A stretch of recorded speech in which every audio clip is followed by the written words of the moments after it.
اعوذ باللہ من الشیطان الرجیم بسم اللہ الرحمن الرحیم۔ الحمدللہ آج ہمارے 18 پارے مکمل ہو گئے ہیں۔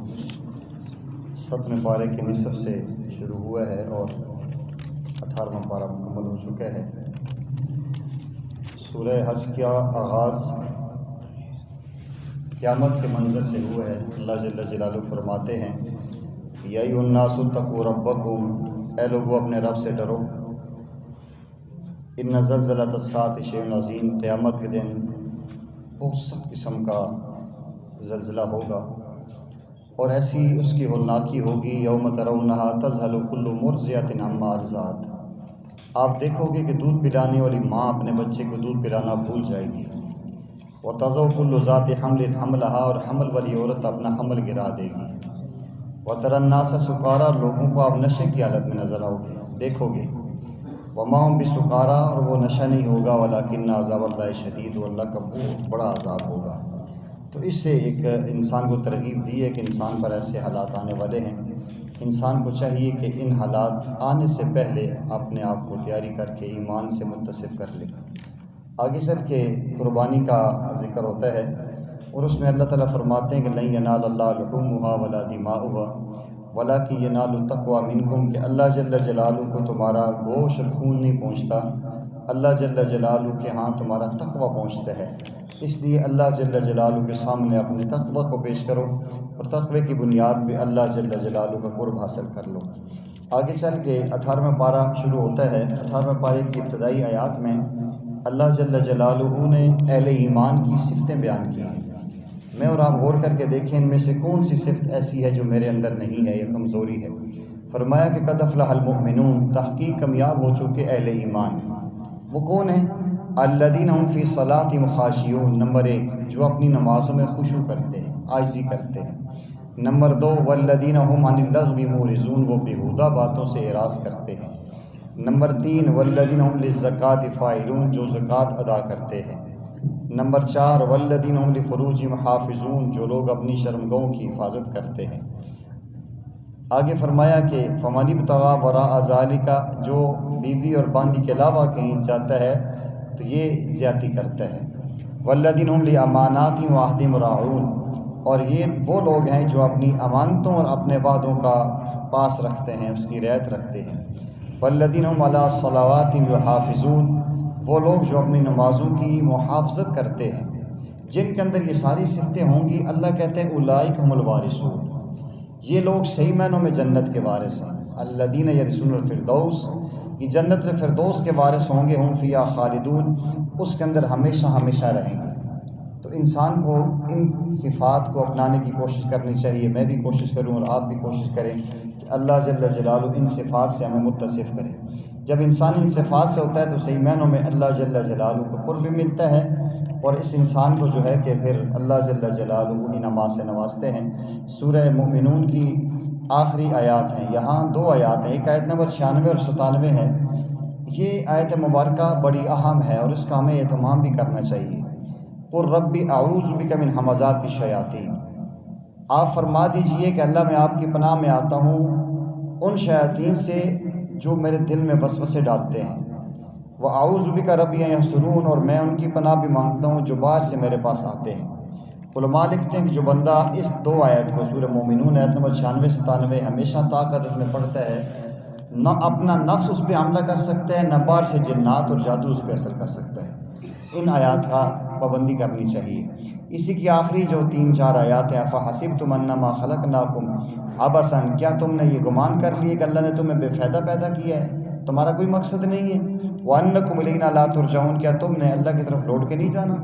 فَتَعَالَى اللَّهُ الْمَلِكُ الْحَقُّ، جو بہت بلند ہے اور سچا بادشاہ ہے، اس کے علاوہ کوئی معبود نہیں، وہ رب عرش عظیم ہے۔ وَمَن يَدْعُ مَعَ اللَّهِ إِلَٰهًا آخَرَ، جو شخص اللہ کے علاوہ کسی اور کو پکارتا ہے، لا برہان لہ بہ، جس کی دلیل اس کے پاس بھی نہیں ہے، بغیر دلیل کے کسی غیر کو خدا بناتا ہے، فإنما حسابہ عند ربہ، تو اللہ تعالیٰ اس کا حساب اپنے پاس رکھتے ہیں، اللہ پوچھیں گے اس سے، اور وہ لوگ کبھی بھی کامیاب نہیں ہوں گے۔ وَقُلْ رَبِّ اغْفِرْ وَارْحَمْ وَأَنْتَ خَيْرُ الرَّاحِمِينَ، اور آپ کہیں اے میرے اللہ میری بخشش فرمائیں، مجھ پر رحم فرمائیں اور آپ بہترین رحم کرنے والے ہیں۔ اس آیت کو بھی کثرت سے پڑھنا چاہیے۔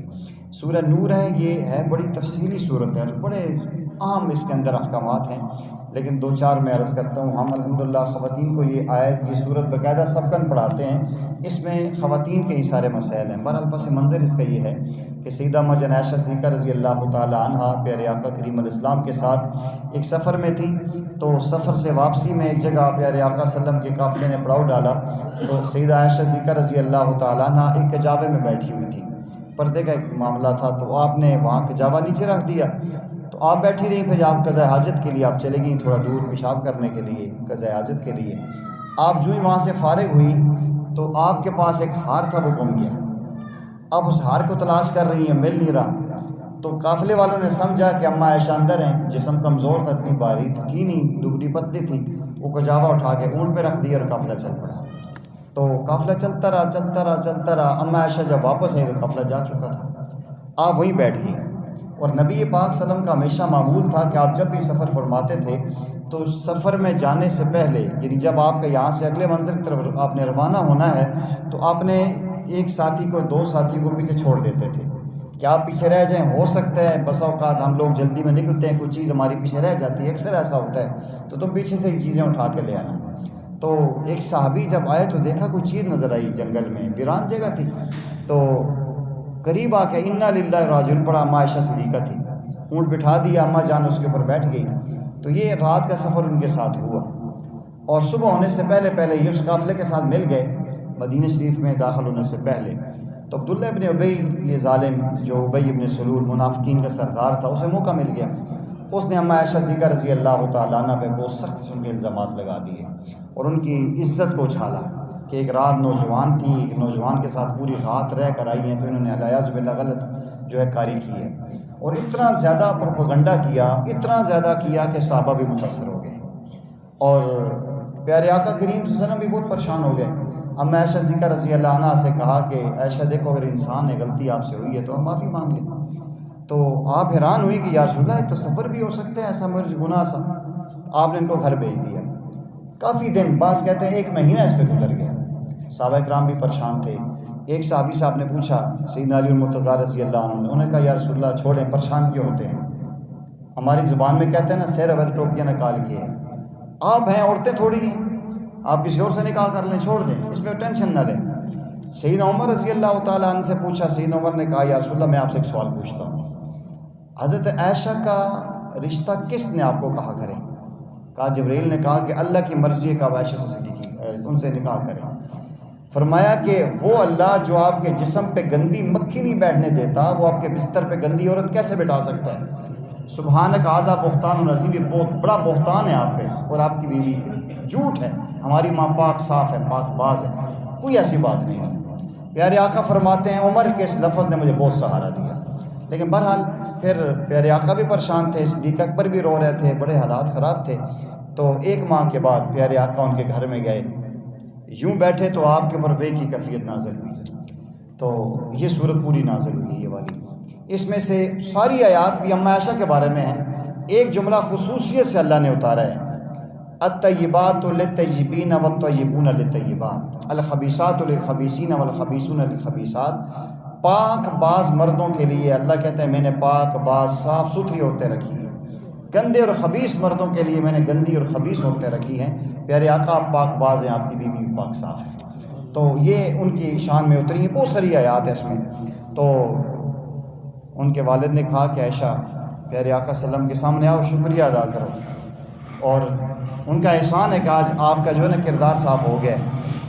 وہ بیوی کا ایک ناز ہوتا ہے، انہوں نے کہا جی کہ میں شکریہ اس کا کیوں نہ کروں، جب سب نے چھوڑ دیا تھا، میں اس کے دربار میں آ گئی تھی، میں نے کہا اللہ ہم نے سنا ہے تو پاک باز عورتوں کی دفاع کرتا ہے اور ان کی حمایت کرتا ہے، اماں مریم پہ کردار کشی پہ انگلی اٹھی تھی، آپ نے خلاف توقع چھوٹا سا معصوم بچہ بلا دیا تھا، تو اللہ میں پاک باز ہوں، تو جانتا ہے، تو اللہ نے میری شان میں یہ صورت اتاری ہے، سبحان اللہ۔ اور یہ عمر کا اماں عائشہ پہ بہت بڑا احسان تھا۔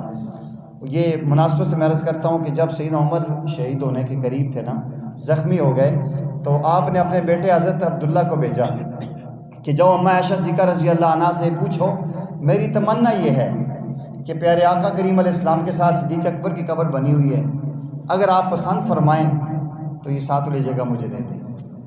تو اماں عائشہ صدیقہ رضی اللہ عنہ نے فرمایا عبداللہ عجیب بات کرتے ہو، جب اس دنیا میں اللہ کے سوا میرا کوئی بھی نہیں تھا، سب نے میرے خلاف باتیں کی، عمر نے میرا سہارا دیا اور میرا دفاع کیا، یہ جگہ میں نے اپنے لیے رکھی تھی، یہ وہ حجرہ جو رسول اللہ صلی اللہ علیہ وسلم نے مجھے دیا تھا، لیکن کوئی بات نہیں، عمر جاؤ تو میں اپنے اوپر ترجیح دیتی ہوں۔ سیدنا عمر رضی اللہ عنہ نے فرمایا بیٹا کوئی بات نہیں، ہو سکتا ہے زندگی میں انہوں نے میری تسلی کے لیے ایسا کیا ہو، میں جب مر جاؤں، فوت ہو جاؤں، روح نکل جائے، پھر جانا، میری ڈیڈ باڈی لے کر جانا، جنازہ لے کر جانا۔ اماں عائشہ نے اجازت دی تو ٹھیک، ورنہ عام قبرستان میں دفنا دینا۔ سبحان اللہ۔ بہرحال اماں عائشہ صدیقہ رضی اللہ عنہ نے فرمایا جو میں نے کہہ دیا وہ ہو گیا، اصل میں یہ اصلی فیصلہ تھا تو عمر پیارے آقا کے پہلو میں سو گئے۔ تو اس کے اندر بہت ساری وہ آیات ہیں، اس کے اندر یہ لکھا ہے کہ شادی شدہ بندہ اگر زنا کرتا ہے تو اس کو سنسار کیا جائے گا، اور اگر جو ایسا بندہ ہے کہ جو کموارہ ایسا کرتا ہے تو اس کو یہاں لکھا ہے الزانیۃ والزانی فجلدوا کل واحد 100 جلدہ، 100 کوڑے اس کو مارے جائیں گے۔ آگے چل کے اس کے اندر بہت سارے احکامات ہیں، اس میں سے ایک حکم یہ بھی بیان کیا ہے کہ 3 ایسے اوقات ہوتے ہیں کہ کوئی بندہ اپنی اولاد بھی ہے تو اپنے ماں باپ کے کمرے میں ان ٹائم پہ نہ جائے، رات کے وقت، صبح کے وقت، اور دن کو جب قیلولے کے وقت ہوتا ہے تو کسی کو بھی دوسرے گھر میں ڈائریکٹ اندر نہیں جانا چاہیے، دستک دینی چاہیے، دستک دے کے پوچھنا چاہیے، 3 دفعہ پوچھنا چاہیے، اگر 3 دفعہ کھٹکھٹانے کے بعد وہاں سے اجازت ملتی ہے تو ٹھیک ہے، ورنہ نہیں جانا چاہیے۔ قرآن کی آیت ہے، سورہ نور کی آیت نمبر 26-27 ہے، یا ایھا الذین آمنوا، اے ایمان والو، لا تدخلوا بیوتا، مت داخل ہو کسی کے گھر میں، غیر بیوتکم، جو آپ کے گھر کے علاوہ ہو، حتی تستأنسوا، یہاں تک کہ تم اجازت لے لو، وتسلموا علی اہلھا، اور ان سے اس گھر والوں کو سلام کر لو، ذالکم خیر لکم، یہ تمہارے لیے بہتر ہے۔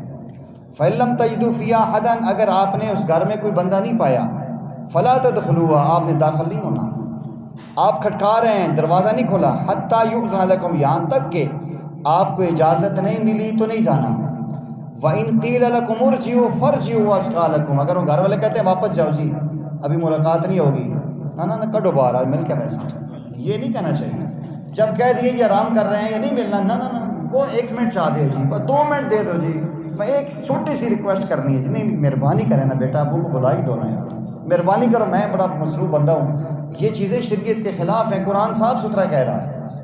آپ نے دستک دی، 3 دفعہ دی، وہ نہیں آئے تو گھنٹی کو دبا کے کھڑے ہی نہ ہو جائیں گے، دور سے بچے تائیں چھوڑ سے، یہ نہیں ہونا چاہیے، یہ سنت کے خلاف ہے، شریعت کے خلاف۔ ہو سکتا ہے بندہ کسی ایسی حالت میں ہو، طبیعت اس کی خراب ہو، بیوی کے پاس بیٹھا ہو، کھانا کھا رہا ہو، آرام کر رہا ہو، تو 3 دفعہ دستک دینی ہے، 4تھی دفعہ نہیں، آرام سے آ جائیں، یہ قرآن کہہ رہا ہے۔ اگر کسی کے دروازے پہ جائیں اور دستک دیں اور نہ آئے تو چھوڑو، بڑا متکبر بندہ ہے، گالی نہیں سنی میری، ایک دم بدگمانی اور غلط فہمی ہم ڈال لیتے ہیں، یہ سنت و شریعت کے خلاف ہے۔ آگے چل کے فرمایا کہ کل المؤمنات یغضضن من ابصارہن ویحفظن فروجہن، آپ کہہ دیجئے مومن عورتوں سے، مردوں سے بھی کہ اپنی نظریں نیچی رکھیں اور اپنی شرم کی حفاظت کریں، ولا یبدین زینتہن، اور اپنی زیب و زینت و آرائش کر کے باہر نہ نکلیں، ولا یضربن بخمرہن علی جیوبہن، چاہیے کہ اپنے سینوں پر بڑا سا چادر اور دوپٹہ اوڑھ کے نکلیں، ولا یبدین زینتہن الا لبعولتہن، کسی کے سامنے زینت زیر نہ کریں سوائے خامد کے، یعنی میک اپ کریں لیکن صرف اپنے خامد کے سامنے۔ آج کل خامد بیچارے کو نہیں ملتا اور پوری دنیا کے بازار اور ریڈیو والے اور دکانوں والے محترمہ کی زیارت کرتے ہیں، یہ سنت اور شریعت کے انتہائی خلاف ہے، ایسا نہیں ہونا چاہیے۔ اور یہی ہوئی احکامات آگے چل رہے ہیں، اور اس کے آخر میں جا کر نا یہ نبی علیہ السلام کے کردار پہ یہ باتیں کرتے تھے، کہتے تھے کہ یہ عجیب نبی ہے، یہ نبی ایسے ہیں کہ یہ کھاتے بھی ہیں، پیتے بھی ہیں، سوتے بھی ہیں، نبی ایسا ہونا چاہیے جو کھا بھی نہ، پیے بھی نہ، اس کی اولاد بھی نہ ہو، اس کی بیوی بھی نہ ہو، فرشتہ ہونا چاہیے۔ اللہ تعالیٰ فرماتے ہیں کہ اگر میں فرشتہ اتار دیتا، پھر یہ کہتے جی ہمارے تو کھانا پینا بھی ہے، ہمارے کھانے پینے میں بیوی کے ساتھ تعلقات میں 10 گھنٹے گزر جاتے ہیں، یہ تو بندہ فری ہے، اس کا کام ہی کوئی نہیں ہے۔ تو اس لیے اللہ تعالیٰ نے جو بھیجا ہے، اور جتنے بھی انبیاء بھیجے ہیں وہ انسان ہی بھیجے ہیں، فرشتہ کوئی اللہ نے نبی بنا کر نہیں بھیجا۔ اور یہ بھی وہی بتایا جا رہا ہے کہ جو میں نے پہلے عرض کر دیا کہ یا ایھا الذین آمنوا لیستأذنکم الذین ملکت ایمانکم، آپ کو چاہیے کہ تمہارے جو غلام اور نوکر ہیں نا وہ بھی تم سے اجازت لے کر آئیں، والذین لم یبلغوا الحلم منکم، جو بچے بالغ نہیں ہیں وہ بھی ثلاث مرات 3 اوقات ایسے ہیں، ان اوقات میں وہ نابالغ بچے بھی آپ کے پاس اندر نہیں جانے چاہیے۔ من قبل صلاۃ الفجر، فجر کی نماز سے پہلے، وحین تضعون ثیابکم، اور جب تم کپڑے اتار کے سوتے ہو، من الظہیرہ زور کے وقت میں، ومن بعد صلاۃ العشاء، اور عشاء کی نماز کے بعد۔ یہاں سے 2 باتیں ثابت ہوتی ہیں، ایک تو یہ 3 اوقات ہیں، فجر سے پہلے، عشاء کے بعد، اور دن کو قیلولہ کرنا۔ دوسری بات ثابت ہوتی ہے قمیض اتار کے سونا بھی جائز ہے۔ اگر آج کل نہ کوئی نوجوان قمیض اتار لے، تو شرم کوئی نہیں ہے، قمیض لا کے کھل گئے، تو قمیض اتار کے سونا قرآن سے ثابت ہے۔ یہ قرآن کہہ رہا ہے حتی حین تضعون ثیابکم، جب تم اپنے کپڑے اتارتے ہو تو تہبند تو ہونا چاہیے۔ گرمی میں انسان قمیض اتار کے سو سکتا ہے، لیکن بہرحال اتنا بھی نہیں ہونا چاہیے کہ گلی میں قمیض اتار کے پھرتا رہے، یہ چیزیں ٹھیک نہیں ہیں۔ فرمایا ثلاث عورات لکم، یہ 3 اوقات تمہارے ستر کے ہیں، تمہارے پردے کے ہیں۔ لیس علیکم ولا علیہم جناح بعدہن، اس کے علاوہ کوئی اور ٹائم ہو پھر آپ آ جا سکتے ہو، کوئی حرج کی بات نہیں ہے۔ وَإِذَا بَلَغَ الْأَطْفَالُ مِنْكُمُ الْحُلُمَ، اگر یہ نابالغ بچے جو ہیں بالغ ہو جائیں، فَلْيَسْتَأْذِنُوا، یہ بھی اجازت لے کر آئیں، كَمَا اسْتَأْذَنَ الَّذِينَ مِنْ قَبْلِكُمْ، جیسے تم اس سے پہلے اجازت لے کر آتے تھے۔ تو اس میں بچوں کو یہ چیز سکھانی چاہیے۔ آپ یقین کریں کئی دفعہ ہمیں بھی تجربہ ہوتا ہے، آپ کو بھی تجربہ ہوتا ہے، یا عام طور پہ ہمارے پھوپھی ہے، ماموں ہے، چچا ہے، کزن ہے، کوئی بھی ہے، تو وہ سلام بھی نہیں کرتے، دروازہ کھلا ہوتا ہے تو سیدھے سر کے خیری نال جی اوپر آ کے بیٹھ جاتے ہیں۔ یہ سنت کے خلاف چیزیں ہیں، ہم اپنے آپ معاشرے کو ان چیزوں سے بچائیں۔ ایک جملہ اور ہے، یہ قرآن یہ کہہ رہا ہے لا تجعلوا دعاء الرسول بینکم کدعاء بعضکم بعضا، اے لوگوں، اے ایمان والو، رسول کو ایسے نہ بلاؤ جیسے ایک دوسرے کو بلاتے ہو، ایسے الفاظ استعمال نہ کرو۔ سورہ نور آیت نمبر 63 ہے، آپ خود جا کے ترجمہ دیکھ سکتے ہیں۔ ہم کسی کو کہتے ہیں اوئے گل سنی ہوئے، اپنی زبان میں، عربی میں کہتے ہیں کسی کو مثلا بلاتے ہیں عمر کو، یا عمر کہتے ہیں، یا ابو بکر، اے ابو بکر سن، جس طرح یا ابو بکر نہیں کہہ سکتے، یا عمر نہیں کہہ سکتے، یعنی کہتے ہیں ہم ایسے پیارے آقا کا نام لے کر بلانا، یا محمد، یا رسول اللہ، یہ جملہ نہ بولا۔ اس کا لفظی معنی اے رسول، اے محمد، ایسا نہیں کہنا چاہیے، میرے آقا، فدا کا بھی وہ امی، یوں جملہ بولنا چاہیے، ایسا کوئی جملہ نہیں بولنا چاہیے۔ دیکھ لیں، لا تجعلوا، مت پکارو، دعا رسول، اپنے رسول کو، بینکم کا دعائے بعضکم بعضا، جیسے ایک دوسرے کو بلاتے ہو۔ قد یعلم اللہ الذین یتسللون منکم لواذا، یقیناً اللہ تعالیٰ کو ان لوگوں کو جانتے ہیں جو تم میں سے کچھ آنکھ بچا کے چل جاتے ہیں۔ فَلْيَحْذَرِ الَّذِينَ يُخَالِفُونَ عَنْ أَمْرِهِ، وہ لوگ جو رسول کے حکم کی مخالفت کرتے ہیں، انہیں اس بات سے ڈرنا چاہیے ان